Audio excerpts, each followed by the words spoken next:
Туугандар, эми менден бир сиздерге сураныч, бир дуа кылып койсоңуздар. Ар бир көтөрүп аткан маселелер чечилип калсын. Эми буга чейин бардык маселе чечилген өкмөттүн көзөмөлү менен. Алланын каалоосу менен мен бир жөнөкөй эле бир себепкер катары кызмат кылып кое атам. 3 күндөн бери Бишкектемин ушул токмоктогу маселе. Анан жанагы неме боюнча, Нурбек боюнча Молдовановка номер 1 мекеме азыр ал суроону да бул жакка берип көрөбүз. Жанагы азыр бул жактан тактатып көрөйүн, помилование аппаратынан тактатып көрөйүн. Келдиби материалдары, арызы келдиби, бул жакка келбедиби. Ошол азыр буюрса мынакей Орус кемпиктин арызы кабыл алынды. Буюрса маселе чечилет деп ойлойм. Анан Нурбектин иши боюнча да мен аягына чейин иншалла кызмат кылып берем. Азырша Бишкекте президенттин аппаратында турам. О, блин, Аксакал слушай. Алло. Алло, привет. Как молодец? Пойдет, как у вас? Ким? Салмаурбек улу Нурбек. Аня, посмотри, пожалуйста, у вас есть Салмаурбек улу Нурбек? Салмаурбек улу Нурбек. Материал поступил, отправляется же на рассмотрение. Комиссия рассматривает. Комиссия рассматривает. Учреждение пришел материал. Да. Только что пришел, да? Ну вот, не знаю, когда он, в общем, материал у нас, комиссия рассматривает более 300 материалов на рассмотрение, поэтому пусть ждут.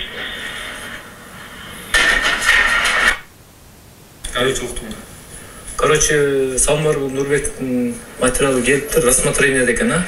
Жакшы, рахмат. Кадыр Жапаров Нуркожоевич, урматтуу Камчек Ташиев мырза, могул зонада отурган Молдовановка номер 1 мекемеде Салмарбек Нурбек жетим бала боюнча адамдар бир 5-10 миң сом топтоп берген. Ошону эптеп-септеп бензин коюп, азыр мен 3 күндөн бери Бишкекте жүрөм. Квартираларда, гостиницаларда жашап, айтөбүр. Туугандар, өзүңүздөр уктуңуздар. Мен президенттин аппаратында тиги жигит Кадыр Жапаров Нуркожоевичтин советниги болот экен. Ал телефон чалып, Жапаров Нуркожоевич Садыр Аванын көзөмөлүндө президенттин ырайымдуулук аппаратында каралып аттыр. Нурбектин маселеси. Анан ошол эми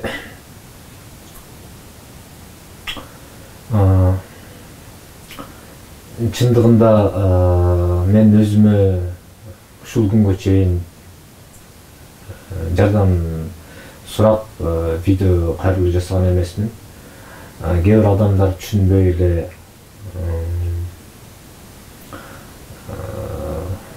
бул өзүнө жардам сурап атат деп комментарий жазып атпайбы.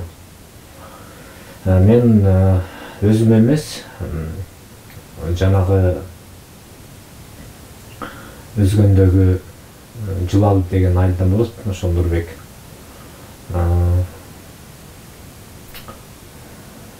Эми абал өтө оор, анан колдордун буттарынан бери сындырып пытка болуп. Ушул карапайым элдин, кыргыз элинин жардамына муктаж болуп, эки көзү төрт көз болуп, кайрылбаган эч ким калган эмес. Бирок эми чындыгында мен эч ким эмесмин, албетте. Бирок жанагы Кыргызстанда билимдүү, тажрыйбалуу, анан такшалган журналисттер көп. Бизде телефондо бар. Кимдерге кайрылган, эмне деп жардам сураган, бирөөсү дагы жардам бере алган эмес. Билесиздер да, буга убакыт кетет. Мен өзүм 3 айдан бери жүрөм. Анан эң акырында ошо неграмотный жанагы блогер Бауыржан деп анан менин номеримди таап соц тармактан анан мага кайрылып жардам сураганда мен кайдыгер карай албадым. Билгенмен башында эле мен алсызмын, эч кандай полномочия жок, эч кандай достук жок. бул өтө оор маселе экенин билип турсам деле мен жана аракетке берекет деп ошо Аллага таянып аракет кылып көрөйүн деген, өзү дагы мындай аябай эле ыйлап жардам сураган да. Анан ошо жигитке Бишкекке бир барып келдим. Экинчи барганга менде мүмкүнчүлүк болбой калды, туугандар. Анан ошол жигитке жардам берели десем деле сөздү бурмалап эле бирөөлөр бул өзүнө жардам сурап атат деп. Менде баары жакшы да, кыскасы. Анан ошол туугандар. Өткөндөрү ошо комментарий жазып урушуп аткандан кийин барып сиздерге отчет берип атам. Тиги үйдө отуруп эле тиги баланы сындырып салган турбайбы? Садыр Жапаровго бара кал, Бишкекке бара кал, баттыраак кыймылда дегенде элден бир 10 000 сомдой акча жыйналган. Жетпеген өзүм кошуп барып келдим Бишкекке. Барбаган эшигим калбады да, кыскасы. КСНден баштап зонага чейин бардым. Бирок эми ошол өкмөт үйүнөн аппараттан жоопту алгандан кийин көңүлүм тынчып калды. 6 жылдан бери атасы жок, апасы башка турмушта, туугандардын баары бейбечара. Куру доомат менен камалган, Садыр Жапаров Нуркожоевдун 2 жыл бирге отурган. Бул жигиттин маселесин билет. Анан биз аракет кылып ошо эл журтка, бийликке жеткиргенден кийин лично ошо президент өзүнүн көзөмөлүнө алганго дейм, потому что ошо президенттин помилование аппаратында каралбаптыр. Ошол значит президенттин көзөмөлүндө, Ташип мырзанын көзөмөлүндө мен ойлоп турам, мыйзам чегинде эгер күнөөсүз болсо акталып чыгат деген ойдомун. Ошол мындан башка дагы эгерде ошол зонада отурган мындай куру доомат менен бейкүнөө эле бир кыйналып отурган балдар болсо дагы деле жардам бергенге даярмын. Анан чыныгы жанагындай кылмышкерлер болсо эми алар өзүнүн жазасын алыш керек, иншалла.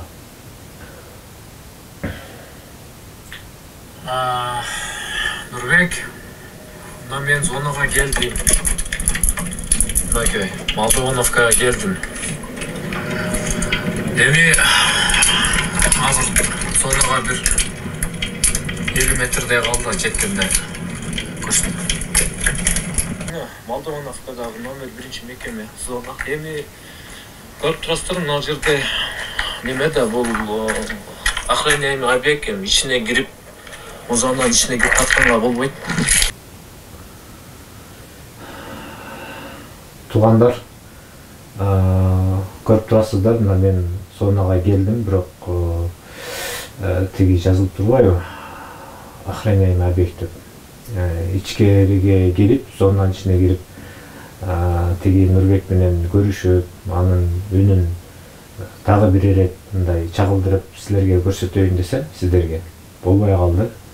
Мен өзүм эле кирдим. Мындай бул жалган дүйнөдөгү дозок деп айтсам деле болот да. Биз дагы көрүп чыкканбыз. Менмин деген мен кой эч ким эмесмин, мен бир жөнөкөй эле бир катарда жаранмын. Жөн эле баламын да.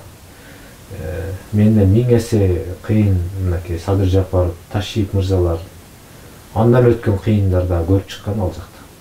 Адилет мындай адилеттүүлүк жок. Анан ошол Садыр Жапаров Нуркожоевич отурган Молдовановка номер 1 мекеме Бишкекте кирдик, бирок эч ким начальниги бардыгы мындай солуп калган да, кыскасы. Бирок мындай адамдык касиеттин бирөөсүнөн да көрө албадым да. Бардыгы мындай өлүк адамдай да, кыскасы. Бирөөсү да бир мындай Нурбек менен сурандым мен жолуктуруп койгула деп.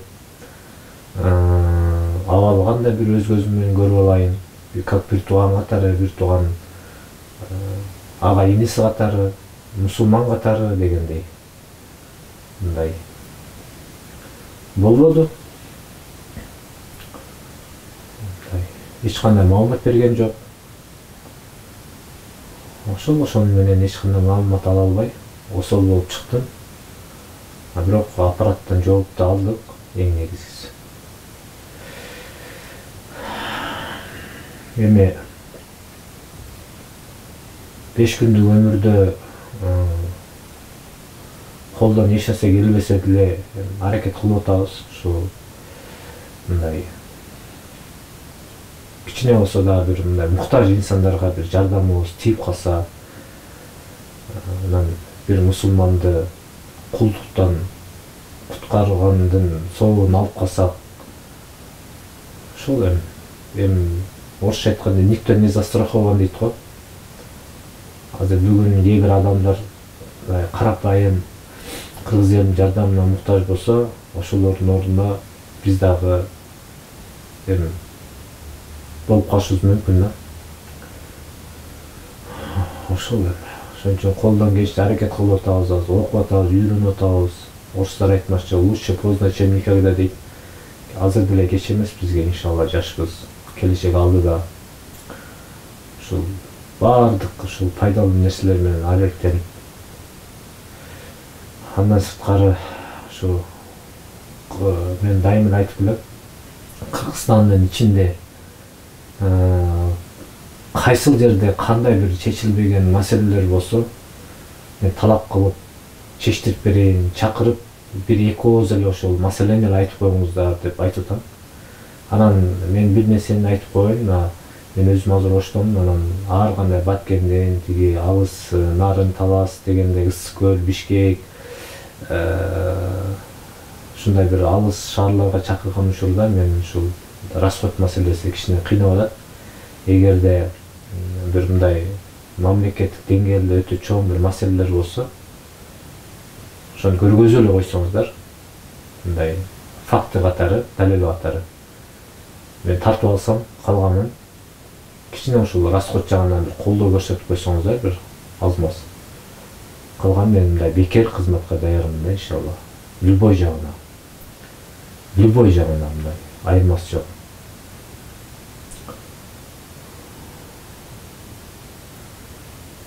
Иншалла. 4-5 жылдан кийин Кудай буйрса бирдемени үйрөнүп, мындай бир азыр ушул внутренний, внешний чоң карапайым элдин маселелери болуп калса, аралашып жөн эле бийликке барбай да, эч ким болбой эле, элдин ичинде жүрүп эле ошол жогоруда отургандарга талап кылып, чечтиртип ушундай бир кызмат кылам деген иншалла максаттарым бар. Кудай кааласа иншалла. Дуа кылып коңуздар. Рахмат.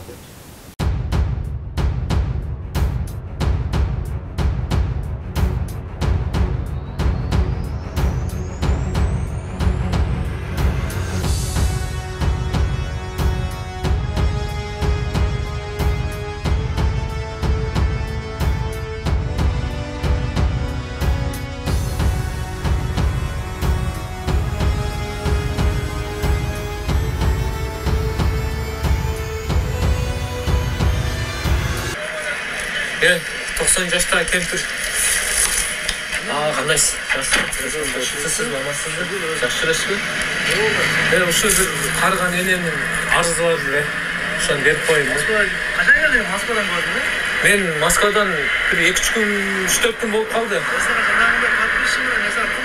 Машалла, Алла разы болсун. Тынч болуңа. Үйгө салам айтып коюң, үйдө көрөлү. Макул. Рахмат, тынч болуң. Ошол эми